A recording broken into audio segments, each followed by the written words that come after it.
Good evening. Watching the main news on HKIBC, I'm Raymond Yeung. Here are tonight's top stories. COVID cases in Hong Kong hit another grim record, and more infections are expected to be confirmed tomorrow. Covid-induced disruptions may push up supermarket prices, the Consumer Council warns. And more than 3.5 million people in a mainland city bordering Vietnam are under lockdown. There's more grim news on the COVID front, as infections in Hong Kong soared to their highest since the pandemic began more than 2 years ago. The city can expect the tally to remain high, as there were 600 preliminary positive cases today. Macy Mock reports. Hong Kong's COVID toll has continued to climb, hitting a new record today with 614 cases, almost double yesterday's total. All the infections, apart from 7, were locally transmitted.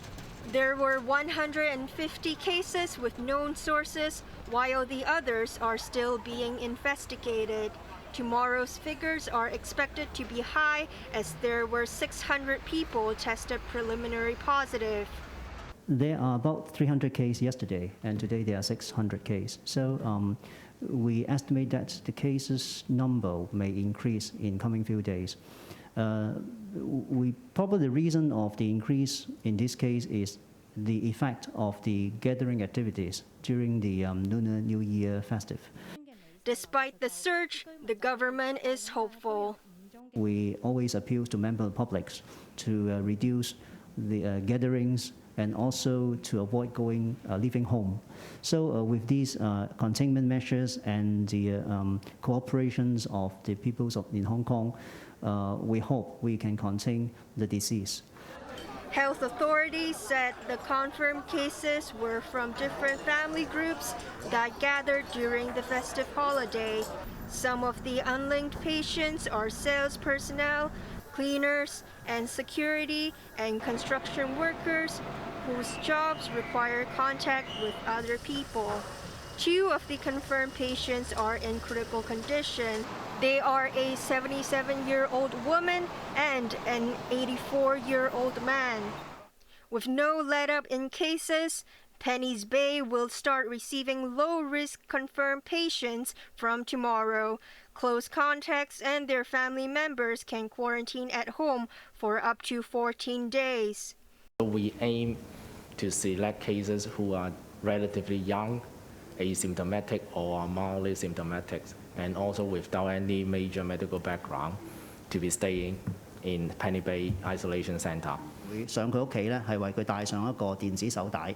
Close contacts in home quarantine have to wear a wristband and will be given kits to conduct regular testing.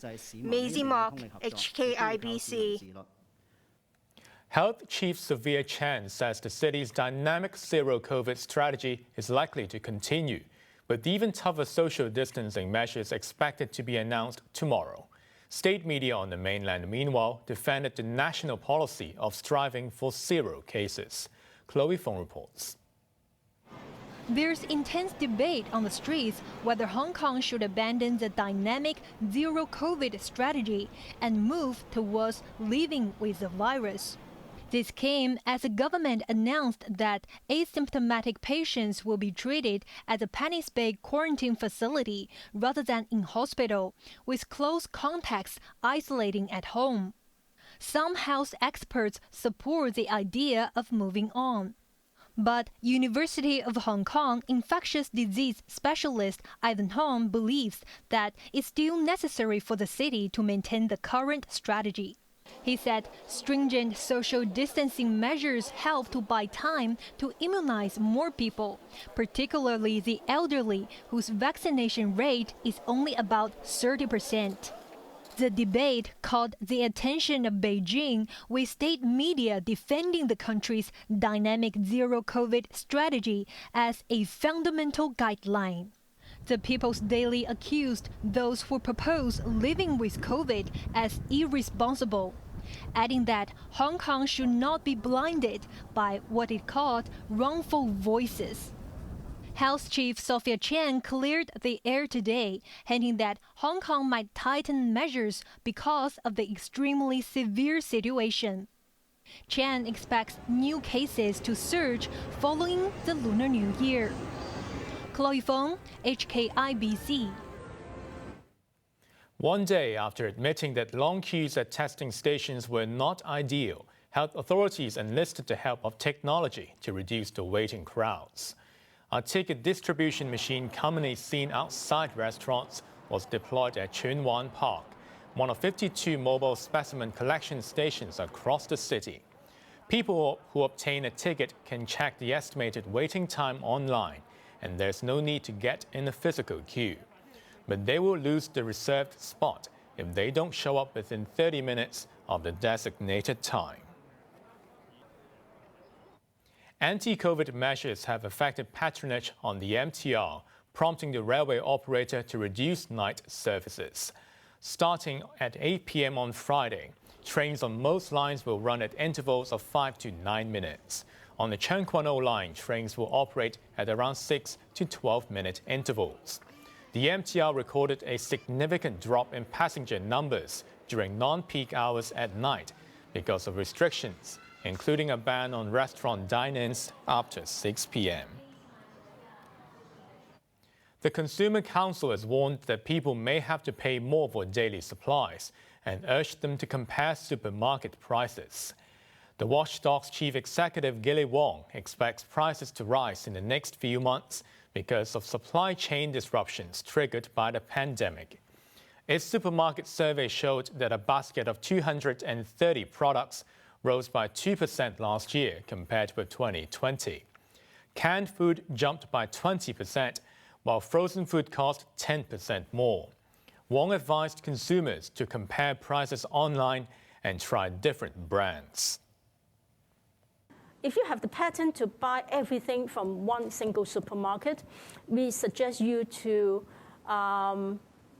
make use of the online supermarket price watch from the Consumer Council and compare the products prices from different supermarkets first.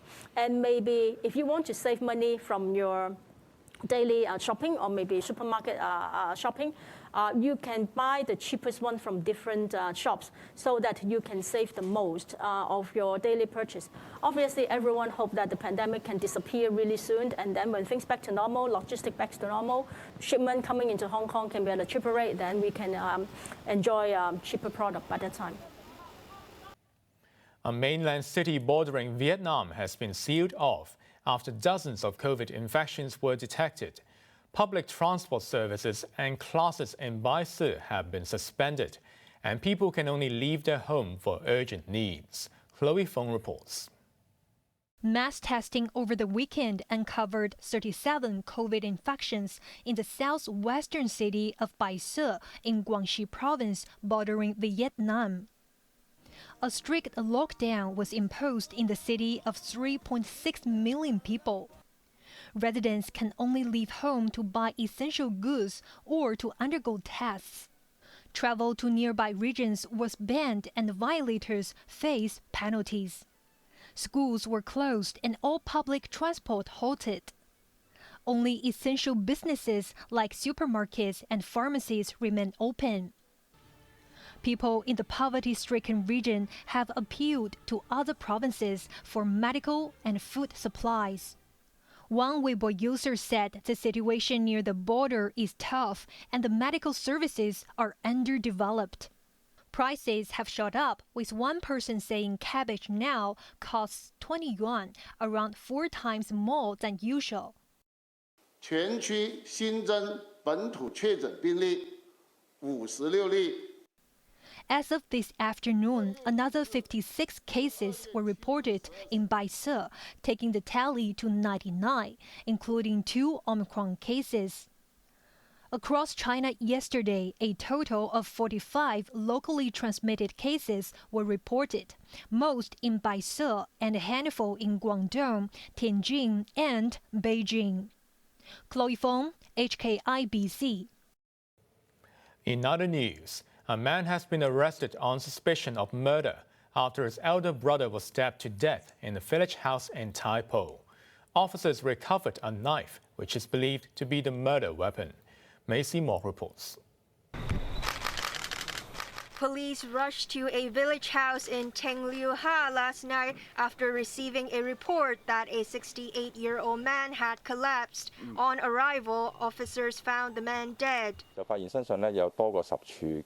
Assistant District Commander Jackie Shen said the victim had more than 10 wounds caused by a sharp object on his neck, arms, and legs. A post-mortem will be conducted to ascertain the cause of death. A 20-centimeter long knife found under a sofa in the house is believed to be the murder weapon. The victim's 64-year-old younger brother, who had reported the case to police, was arrested as a suspect as investigations continued. Maisie Mock, HKIBC. Education University President Stephen Yeung has decided not to seek reappointment when his term expires in August next year. Yeung took up his post in 2013, 3 years before the previous Hong Kong Institute of Education was granted university status. He did not give a reason for his decision, but said it was a privilege to have worked with the University Council, students and staff. The university will conduct a global search for a new president. And coming up after the break, Australia is welcoming visitors again, but they must be double jabbed.